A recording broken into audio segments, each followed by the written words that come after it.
Vatsimpana etin'ny pasteur Ratsianarivo Léa. Tahaka ny dera mianahana manirin-drano anony no anindry ny fanahiko anao Andriamanitro. Mangety tan'Andriamanitra ny fanahiko dia Andriamanitra velona. Amen.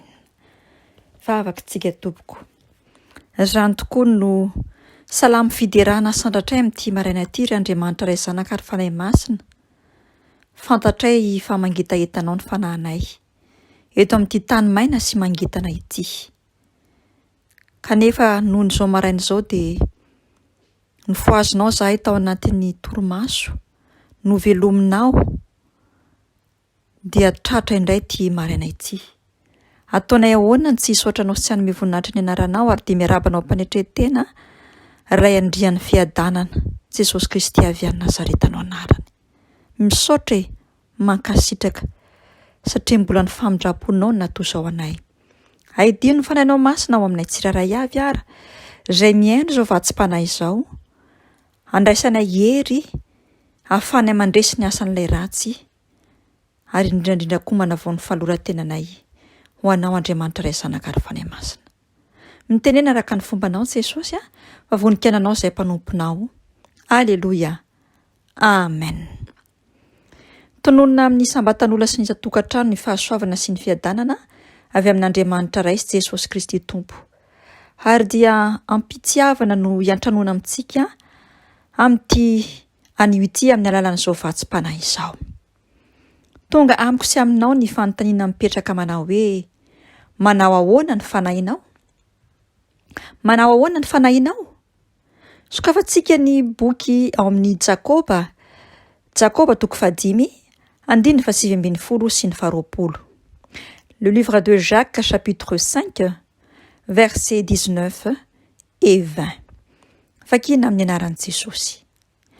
Ry rahalaiko, raha misy eo aminareo miala amin'ny fahamarinana ary misy anankiray mampibebaka azy, aoka ho fantany fa izay mampibebaka ny mpanota hiala amin'ny lalan'ny fahatsoany dia monjy fanahy tsy ho faty sady anarona heloka be.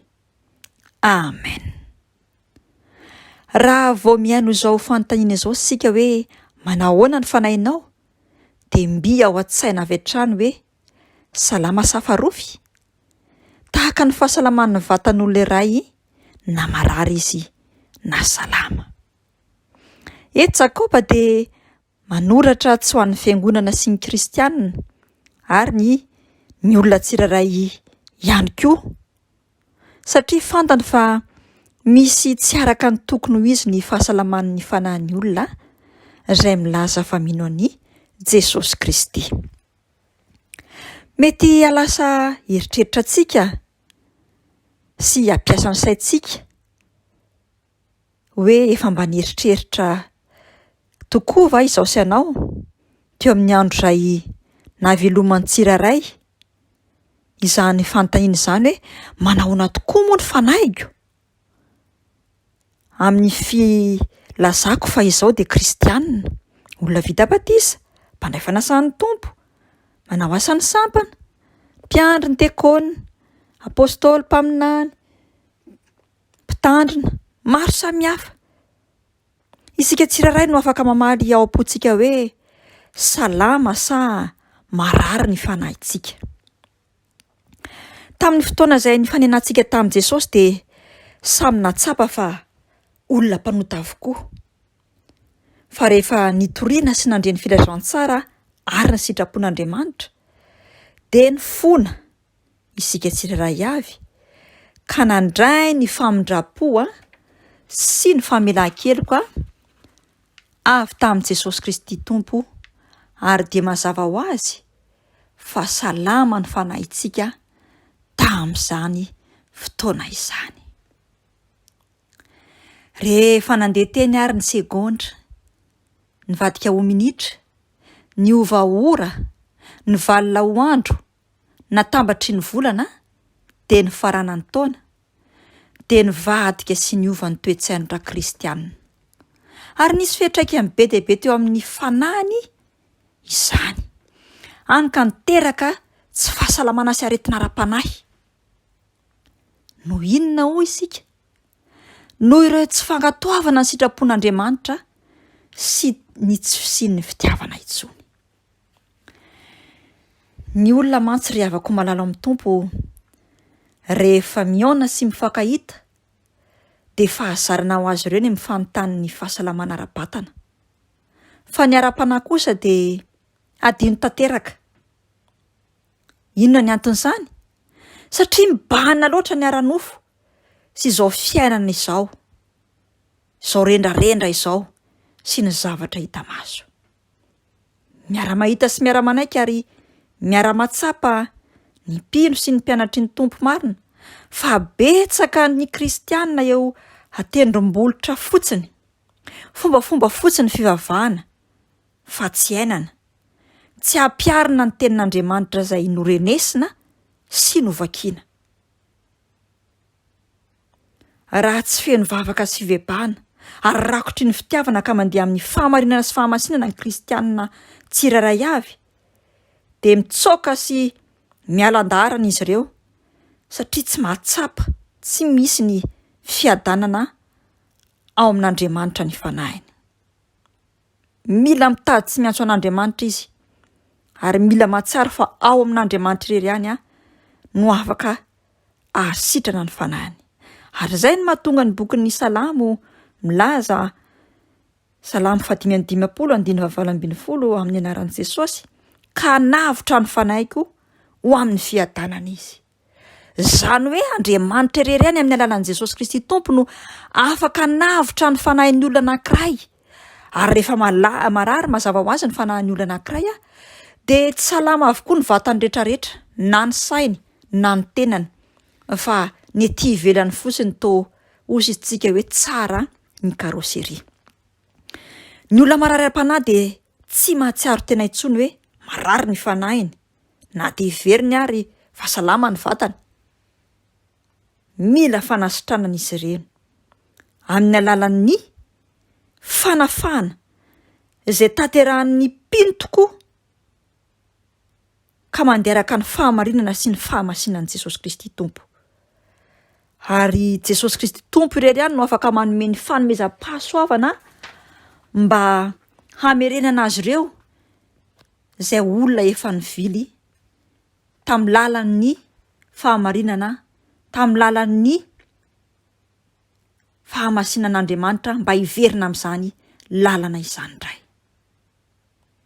Tsarovy ry mpino marina sy izay natsoiny Jesosy Kristy Tompo. Tokony hanao vaindon-draharaha eo anivon'ny fiangonan'Andriamanitra sy atao vaindon-draharaha ny famonjena ho an'izay rahalahy na rahavavy efa niala tamin'ny lalan'ny fahamarinana. Ny olona izay marary ara-panahy mantsy ry havako dia olona tsy mba manana fiadanana sy tsy vita fihavanana amin'i Jesosy Kristy Tompo. Ary mazava ho azy fa izany fiadanany fanahy izany dia tsy azo soloina na voasolo amin'ny inona na amin'ny inona, afa-tsy ny lalan'ny fibebahana mitondra amin'ny fahaterahana indray, miteraka ny finoanan'i Jesosy Kristy Tompo ary fandehanana amin'ny fahamarinana sy ny fahamasinana hialohavan'ny fitiavana sy ny fanetretena. Izay no atao hoe olona salama ara-panahy. Anio ary havako malala rehetra, na iza maheno izao afatra sy tenin'Andriamanitra izao, aza matahotra ny resaka amin'ny fianakavianao, ny namanao, ny mpiara-monina aminao, ny mpiara-manompo aminao, izay rehetra mifanerasera aminao, raha toa ka tsy salama ny fanahin'izy ireo. Atorosy ambara ho aminy fa misy lalana ahazahoany famonjena dia ny fiverenany amin'ny Kristy Jesosy, ary manaraka ireo torohevitra nomena sy voalaza teo aloha ireo. Amin'izany dia efa namonjy ilay mpanota ho afaka amin'ny fahafatesana ara-panahy ilay olona izay mitaona azy iverinao amin'ny Tompo, izany hoe hiala amin'ny fahafatesana ara-panahy sy ny fisarahana mandrakizay amin'Andriamanitra. Apetrao ara ny fanontaniana amintsika tsiraray avy hoe manahoana ny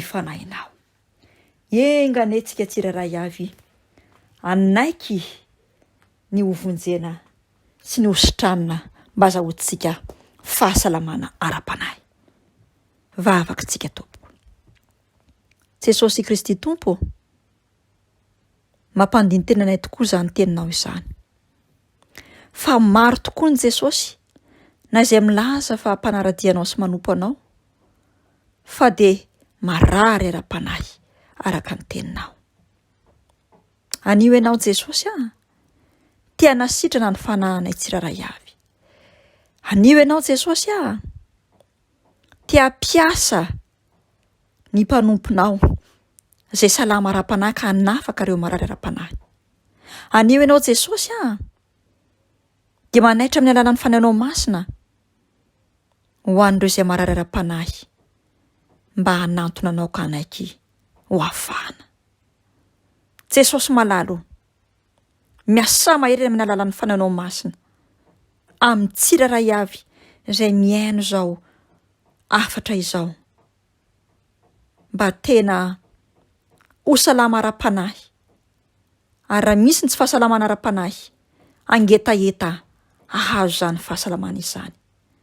Dia ho tanteraka ny fiadananao ao anatin'ny tsiraray avy, ka hisiny ny fitiavana marina sy tanteraka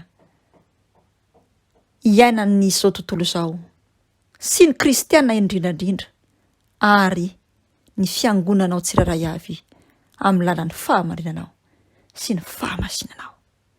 Mankasitraka ary ilay tombony tompo, mankasitraka ary ilay mpanasitrana, mankasitraka ary ilay mpanafaka.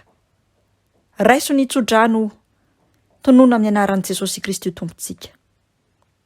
Jehovah ne handidi ny famindrapony noho ny andro, ary iza ne no hitahiry atsika eo ambany elatry ny fahasoavany, ananatsika fanantenana amin'ny fanafahany, azahoantsika ny fahamonjena dia ny tavan'Andriamanitra iray sy zanaka ary ny fanahy masina. Amen.